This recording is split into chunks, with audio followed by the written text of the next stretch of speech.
అమరావతిలో seed access road కోసం కిలోమీటర్కి 180 కోట్ల రూపాయలు ఖర్చు చేస్తున్నామని వైసీపీ తప్పుడు ప్రచారం చేస్తోందని మండిపడ్డారు మంత్రి నారాయణ.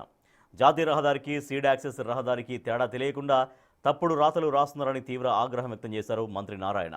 నేషనల్ హైవే కేవలం రవాణా కోసమే వాడతారని, సీడ్ యాక్సెస్ రోడ్డు అండర్ గ్రౌండ్లో water, drainage, storm water, electricity వంటి వస్తాయనే కనీస అవగాహన లేకుండా వైసీపీ వాళ్ళు మాట్లాడుతున్నారని ఫైర్ అయ్యారు నారాయణ.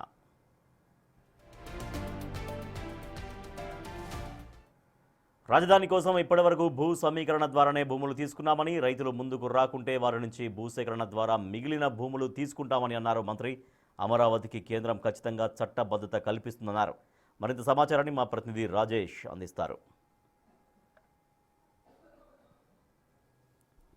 మనతో ఉన్నారు. ఈరోజు త్రిసభ్య కమిటీ సమావేశం జరిగింది. రెండోది, ప్రతిపక్షాలు ప్రధానంగా రాజధానిలో జరుగుతున్న నిర్మాణ పనులు, అదేవిధంగా రోడ్లకు సంబంధించిన పెద్ద ఎత్తున విమర్శలు, ఆరోపణలు చేస్తున్న నేపథ్యంలో మరోవైపు చట్టబద్ధ అంశం మీద కూడా మంత్రి నారాయణతో మాట్లాడదాం.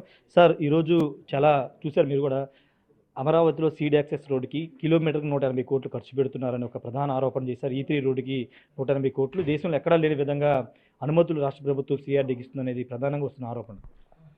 అంటే వాళ్ళు ఏం మాట్లాడుతున్నారో వాళ్ళకి తెలియదు. ఎందుకంటే నేషనల్ హైవేని ఈ యొక్క క్యాపిటల్ సిటీ రోడ్డుతో పోలుస్తున్నారు. తప్పు. నేషనల్ హైవేలో ఇక్కడ క్యాపిటల్ సిటీలో అండర్ గ్రౌండ్ డ్రైనేజ్ ఉంటుంది, sewerage, under ground drinking water ఉంటుంది, అండర్ గ్రౌండ్ ఎలక్ట్రికల్ లైట్స్ వేసాం, అండర్ గ్రౌండ్ కేబుల్స్ పెట్టాం, స్టామ్ వాటర్ బోత్ సైడ్స్ పెట్టాం. ఇవన్నీ సోషల్ ఇన్ఫ్రాస్ట్రక్చర్, ప్రజలకు అవసరమైంది. అక్కడ నేషనల్ హైవేలో ఓన్లీ వెహికల్స్ పోతాయి. అక్కడ అండర్ గ్రౌండ్ సివరేజ్ ఉండదు, అండర్ గ్రౌండ్ డ్రింకింగ్ వాటర్ ఉండదు, అండర్ గ్రౌండ్ కేబుల్స్ ఉండవు, అండర్ గ్రౌండ్ ఎలక్ట్రిసిటీ ఉండదు. ఎక్కడ ఊర్లు వస్తే ఆ ఊర్లో లైట్లు మాత్రం ఉంటాయి, మిగతా అది లైట్లు కూడా ఉండవు. కానీ ఇక్కడ సిటీ మొత్తం ఎలక్ట్రికల్. కాబట్టి ఆ ఖర్చుని ఈ ఖర్చుతో పోల్చకూడదు. ఎందుకంటే ఇక్కడ సోషల్ ఇన్ఫ్రాస్ట్రక్చర్ ఎక్స్ట్రాగా ఉంది. వాళ్ళు ఏం మాట్లాడలేదు, దాన్ని తెలుసుకుంటే మంచిది. అమరావతి చట్టబద్ధ విషయంలో ఆల్రెడీ మొన్న పార్లమెంట్లో ఎంపీలు మాట్లాడారు, కేంద్ర మంత్రులు మాట్లాడారు. ఇంకా ఎప్పటిలోపు వచ్చే అవకాశం కనబడుతుంది. ఇప్పుడు రెండో విడత ల్యాండ్ పూలింగ్, రైతులు కూడా దాని గురించి ఎదురు చూస్తున్నారు. అంటే ఏదైతే రైతు సోదరులు అడిగారో దానికి సంబంధించి గౌరవనీయ ముఖ్యమంత్రి నారా చంద్రబాబు నాయుడు గారు డైరెక్ట్గా కేంద్ర మంత్రులు గౌరవనీయ అమిత్ షా గారికి యాక్చువల్గా ఇవ్వటం, రిప్రజెంటేషన్ ప్రైమ్ మినిస్టర్కి చెప్పడం కూడా జరిగింది. దాని మీద వాళ్ళు సానుకూలంగా పరిశీలించి ప్రాసెస్ చేయమన్నారు. లీగల్ డిపార్ట్మెంట్ వాళ్ళు ప్రాసెస్ చేస్తున్నారు. దానికి సంబంధించి కొన్ని క్వరీస్ కూడా యాక్చువల్గా రాష్ట్ర ప్రభుత్వాన్ని పంపించారు. వీళ్ళు కూడా ఆన్సర్ చేయడం జరిగింది. ఫర్దర్గా ప్రాసెస్ ఏంటంటే వాళ్ళు క్లియర్ చేసే లీగల్ డిపార్ట్మెంట్ వాళ్ళు అది క్యాబినెట్లో పెట్టి అప్రూవ్ చేసిన తర్వాత పార్లమెంట్లో పెట్టడం జరుగుతుంది. దానికి సంబంధించి గౌరవనీయ ముఖ్యమంత్రి గారే స్వయాన్ని ఫాలోఅప్ చేస్తున్నారు. రెండోది, అమరావతికి సంబంధించిన రాజధాని అంశానికి సంబంధించి 2014 జూన్ 2 నుంచి ఆంధ్రప్రదేశ్ విడిపోయినట్టుగా గెజిట్ ఇచ్చారు. ఇప్పుడు 2024 వరకు 10 ఏళ్ళు ఉమ్మడి రాజధాని హైదరాబాద్ ఉంది. కాబట్టి 2024 జూన్ 2 నుంచి ఆంధ్రప్రదేశ్ రాజధాని అమరావతి గుర్తించమని అడుగుతున్నారు.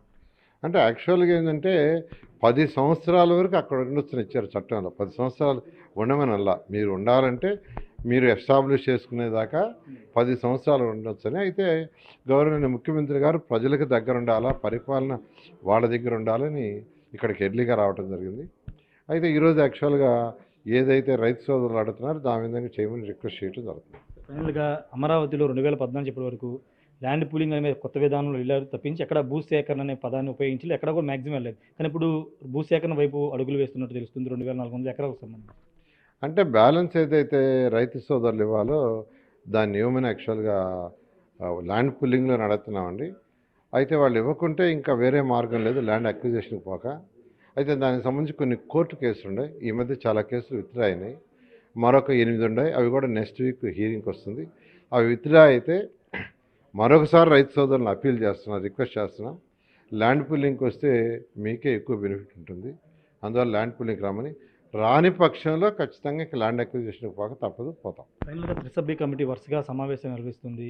రైతుల సమస్యల పరిష్కారానికి మార్గం సుగమవుతుంది సార్.